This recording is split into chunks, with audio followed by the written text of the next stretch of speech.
Hello, Robs. We're back with more books. Start with this one. The Pill versus The Spring Hill Mine Disaster by Richard Brautigan. Vintage classic. Brautigan's writing leaves much to be desired, but some people like him. In honesty, I've only really read one of his books, which was In Watermelon Sugar, and that was enough to convince me that wasn't a particular fan, but these seem more like poetry, so. Oh, beautiful West Coast thing. We are a coast people. There is nothing but ocean out beyond us. Jack Spicer. I sit here dreaming long thoughts of California at the end of a November day, below a cloudy twilight near the Pacific, listening to the mamas and the papas. They're great. Singing a song about breaking somebody's heart and digging it. I think I'll get up and dance around the room. Here I go. He's literally the fucking, what's that guy's name? Rod McEwen of really bad poetry. The suicidal Rod McEwen, maybe. Man, with his hat on, he's about 5 inches taller than a taxi cab. I've never had it done so gently before, for the sweet juices of your mouth are like castles bathed in honey. I've never had it done so gently before. You have put a circle of castles around my and you swirl them like sunlight on the wings of birds. Oh my god. This is fucking pathetic. Yes, the fish music. A trout colored wind blows through my eyes, through my fingers, and I remember how the trout, does it say? Oh, used to hide from the dinosaurs when they came to drink at the river. The trout hid in subways, castles, and automobiles. They wait patiently for the dinosaurs to go away. The way she looks at it, every time I see him, I think, gee, am I glad he's not my old man. I mean, you get the point there. That's not a classic. That's a fucking classically bad book. The Mother Earth Effect. Connect to the Earth and eel. Not eels, eel. Elizabeth Hoekstra, Olivieth Ramirez Smiava. Smith, obviously. I had this book in my basket, and then I was putting it back, but then I was like, and I looked it up to see how much it was worth, which wasn't all that much, but then I think it was paired with this book, which may share authors. Well, Clinton Ober does the foreword to this one, so maybe they are interconnected somehow. All this Earth Mother stuff is just bizarre to me, but the Earth isn't your mother. The Earth, frankly, doesn't really like you if you think about earthquakes, tidal waves, tornadoes, floods, fire, lightning fires. Yeah, the Earth hates you, pretty much. Earth is trying to kill you.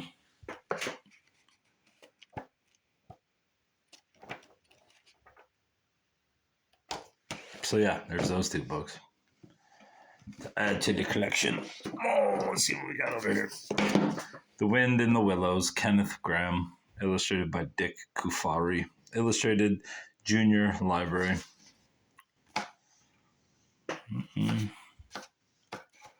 Don't know particularly why I got this book, but somewhat of a classic, though not classically worth very much. Frontispiece, there we go, bruv. You got the otter talking to the mouse, all this stuff. What year is this? 66, 75, I think it said for the second printing. Or this printing. Yeah, 75 printing.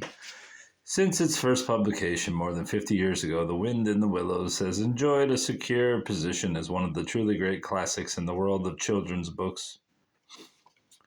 There you go, children's books. Look at the frog.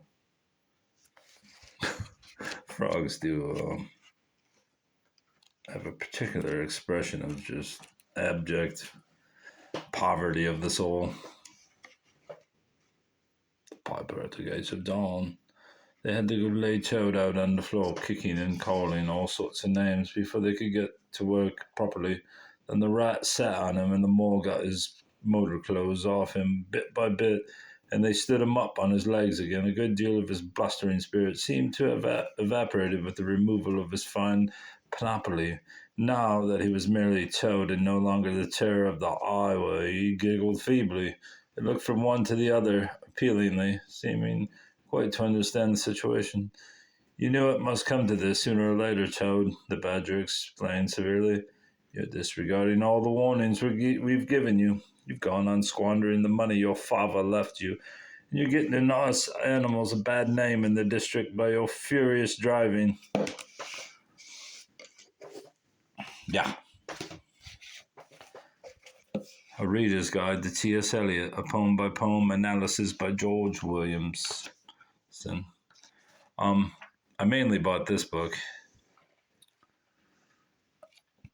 because it was buy one, get one free. And so I got these two, buy one, get one free. $1 for both together. Otherwise, I probably wouldn't have purchased either. Would that say the Detroit Tigers? Did that say the Detroit Tigers? I swear I just saw the Detroit Tigers. Did I imagine that?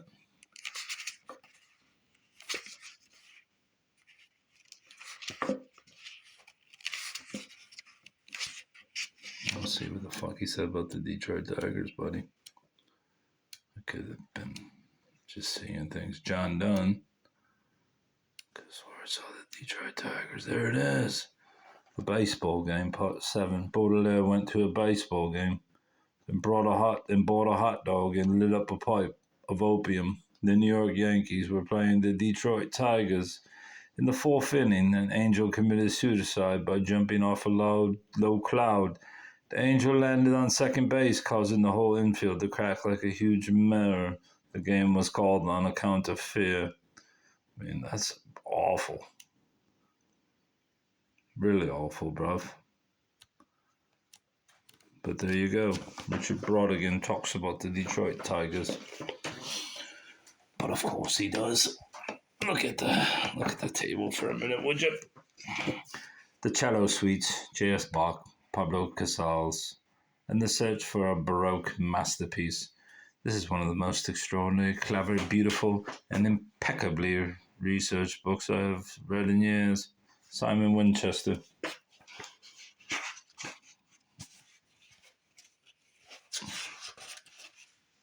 Copyright 2009. Part biography, pop music history, and part literary mystery. The Cello Suites weaves together 3 dramatic narratives: the disappearance of Bach's manuscript of suites in the 18th century, Pablo Casals' discovery and popularization of the music in the 19th century, and Siblin's own quest for the truth behind the suites at the dawn of the 21st century. Are they saying Casals stole them, bruv?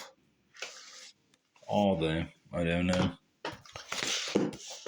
This one I got mainly because Beethoven has headphones on, bruv. It's a practical guide to understanding and listening to great music. If you want to. Is that Beethoven? Maybe it's not. Kind of doesn't look like him. Although, I just assumed it was him because he's on the cover. This book's not in great shape, but it was like 50 cents, and I couldn't resist a book with clip art Beethoven on it. What does that say? Discarded from Pima County Public Library. David Owitz. Relevant irreverent and offbeat, yet brimming with an informed and enthusiastic love of all kinds of musics. Unknown masterpieces. Writers rediscover literature's hidden classics. I assume they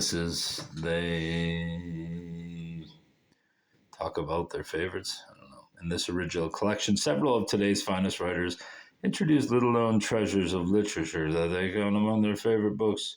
Here, Toni Morrison celebrates a great Guinean storyteller whose novel of mystical adventure and surprising revelation transforms our image of Africa, while Suzanne Sontag raises the curtain on a distant summer when three of the greatest poets of the 20th century love letters like no others.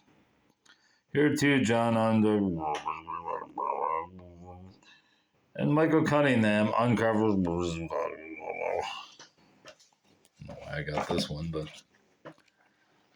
Letters, Summer 1926 by Boris Pasternak. I mainly got it to see maybe there's a classic in there that I'd never heard of. Could care less about these writers. Colm Toibin, John Updike. Francine Prose. Usually when I see a Francine Prose book, I turn the other way. The Jungle is Neutral by F. Spencer Chapman. For some reason, when I look this up on eBay, because I like to know what the books are worth, so I generally try to get books that do have some value instead of just grabbing the mass quantity of 50-cent books. If I did that, I would need 12 warehouses. There's many times where I have, say, 25 books in the cart and then pare it down to about 13. Which is usually my go-to number, 13 or 15, since it gives the thrift store less chance to round up. Well, more chance to round up, but less chance of me giving them actual extra change. It's usually 5 to 20 cents. I mean, is it enough that I'm buying your books? Quit asking me to round up, please. Anyway, this book, I found it curiously that appears not to be available in Australia, so people from Australia are willing to pay $30 for the book, just for shipping alone, plus whatever, so the $40-50 range. Not sure why it's not available in Australia, but yeah, that seems, maybe it's about Australia. I have no clue. I did not really look into it. I just got it because it was a hardcover and it's got the faux leather. Jim Harrison, Brown Dog. Likewise, I only purchased this book because it has some value. I believe it's a first edition. Looks like Grove Press, but I could be wrong. Yes, it is Grove. 2015. Is it a first? Maybe not a true first. I don't know. Didn't say first. Early edition, anyways. Hardcover, good shape. Zero interest in Jim Harrison. I know he's considered a classic, neoclassical, whatever you want to fucking call him, but I've never found anything of his to be remarkable. But then again, I don't really like fiction. It's not so much I don't like fiction, I don't want to hear a story about it. Mainly like a brown dog. Pity poor brown dog, the every man of the Northwoods, whose luck would be non-existent were it not bad. Don't care. Don't care. The Art of Making Money, the story of a master counterfeiter. And the fact that it has a $100 bill on the cover makes me laugh the most, because the greatest counterfeiter in all of history has been the Federal Reserve of the United States of America. So it's apropos that this depiction of a $100 bill on the cover of a book about counterfeiting